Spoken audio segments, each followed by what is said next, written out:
Hello friends, எல்லாரும் எப்படி இருக்கீங்க? நான் ரொம்ப நல்லா இருக்கேங்க. நீங்க எப்படி இருக்கீங்க எல்லாரும் சொல்லுங்க. So welcome to Tamil chain Gujarat channel. இது என்னுடைய ஃபர்ஸ்ட் யூடியூப் சேனல். அதுக்கு உங்களுடைய சப்போர்ட் கண்டிப்பாக எனக்கு தேவை. ஸோ இந்த சேனல் உங்களுக்கு கண்டிப்பாக பிடிக்கும்னு நினைக்கிறேன். இதுக்கு மேலே தினமும் நம்ம உங்களை மீட் பண்ணுறேன். ஸோ இந்த சேனல் உங்களுக்கு பிடிச்சிருந்தா லைக் பண்ணுங்கள், ஷேர் பண்ணுங்கள், சப்ஸ்கிரைப் பண்ணுங்கள். நம்ம இங்கே வந்து குஜராத்தில் லைஃப் எப்படி போயிட்டு இருக்குது, எங்களுடைய குஜராத்தோட கல்ச்சர் என்ன, ட்ரெடிஷ்னல் என்ன, ஸோ நிறைய பார்க்கலாம். இப்போ உங்களுக்கு ஏதாவது தெரியணும், குஜராத்தில் எந்தெந்த இடம் பிளேசஸ் இருக்குது அப்படின்னா நீங்கள் கமெண்ட்டில் போடுங்க, ஷேர் பண்ணுங்கள். நானும் என்னுடைய கமெண்ட்டில் நான் என்னுடைய ஒப்பீனியன் ஷேர் பண்ணுறேன்.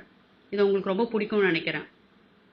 ஸோ இங்கே பார்த்தீங்கன்னா என் வீட்டை சுற்றி நிறைய பிளான்ட் வச்சுருப்பாங்க. எனக்கு ரொம்ப பிடிக்கும் பிளான்ட். எல்லா இடமும் திரும்புகிற இடம்லாம் எனக்கு வந்து பச்சை பசேல்னு இருக்கணும்னு ரொம்ப ஆசை. வீட்டுக்கு முன்னாடி பார்த்தீங்கன்னா ஒரு ஹார்ட் ஒர்க்கோட ஒரு டோர், பிள்ளையார் போட்டு ரொம்ப சூப்பராக இருக்கும். நிறைய சுற்றி வீட்டு, அதுவும் மொட்டை மாடியில் கூட ஒரு டெரஸ் கார்டன் மாதிரி பண்ணி வச்சுருக்கேன். நான் அது இன்னொரு வீடியோவில் நான் காமிக்கிறேன் உங்களுக்கு. இந்த மரத்தை பார்த்தீங்கன்னா இது வந்து க்ரோ பேக்கில் வளர்க்குறதுங்க. இது வந்து நான் மண்ணில் வச்சு வளர்க்குறது கிடையாது, க்ரோ பேக்கில் வளர்க்குறது. ஏன்னா இங்கே வந்து சொசைட்டியில் வந்து அவ்வளோ இடம் கிடையாது. இன்னைக்கு காலகட்டத்தில் வந்து மரம் வளர்க்குறதுக்கு கார் பார்க்கிங்க்குலாம் இடமே இருக்க மாட்டேங்குது. ஸோ அதனால் நம்ம இந்த மாதிரி க்ரோ பேக்கில் வச்சு தான் வளர்க்க வேண்டியதாக இருக்குது. அதுக்கு மோர் தென் 10 இயர்ஸ் ஆகிடுச்சு. என்னுடைய பையனோட வயசும் அந்த மரத்தோட வயசும் சேமாக இருக்க மாதிரியே ஒரு ஃபீல் இருக்கும். ஸோ அது என்னோட ஃப்ரெண்டு மாதிரின்னு வச்சுக்கோங்களேன்.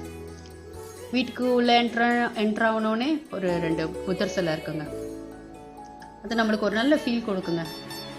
காலையில் எழுந்து அப்படி சோஃபாவில் வந்து உட்காந்துட்டு அந்த புத்தர் ஃபேஸை பார்க்கும்போது நம்மளுக்கு அந்த டே வந்து நல்லா போடுற மாதிரி ஒரு ஃபீல் இருக்கும்.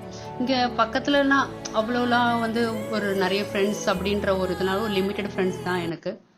அவங்களோட தான், அவ்வளோதான். அப்புறம் வீடு, அதை விட்டால் வேறு எதுவும் கிடையாது. பசங்க, ஆஃபீஸு, இப்படி தாங்க லைஃப் போயிட்டுருக்கு. இது என்னுடைய கிச்சனுங்க. கிச்சனில் ஒரு டேக் அப்படியே ஒரு போர்டு இருக்கும், மாம்ஸ் கிச்சன் அப்படின்னுட்டு.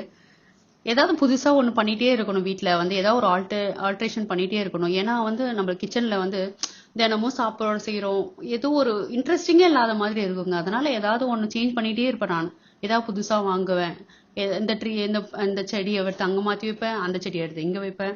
அப்படி புதுசு புதுசாக இருந்தால் தான் நம்மளுக்கு ஏதாவது காலையில் வந்து ஏதாவது நம்ம ஒர்க் பண்ணுறதுக்கு, சமையல் பண்ணுறதுக்கு ஒரு நல்ல வைப் கிடைக்கும்.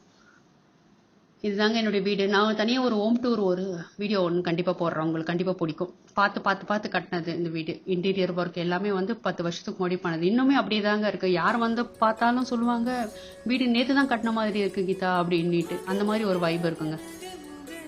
ஸோ நம்ம தினமும் மீட் பண்ணலாம், இந்த மாதிரி நிறையா பேசலாம். ஸோ என்னுடைய குக்கிங்கு, அப்புறம் இங்கே குஜராத்தில் எப்படி லைஃப் ஸ்டைலு, ஸோ என்னை பற்றி, ஸோ வீட்டை பற்றி நிறைய பேசலாங்க. நிறைய இருக்குது நம்ம. சரியா, இது என்னுடைய இன்ட்ரடக்ஷன் தான். உங்களுக்கு கண்டிப்பாக பிடிக்கும்னு நினைக்கிறேன் இது. ஸோ இதுதாங்க என்னுடைய லிவிங் ஏரியா. ரொம்ப நல்ல வைப் இருக்குங்க பார்க்குறதுக்கு. இதுதாங்க நான். ஸோ தினமும் நான் உங்களை மீட் பண்ணுறேன். Until then, Gitanjali.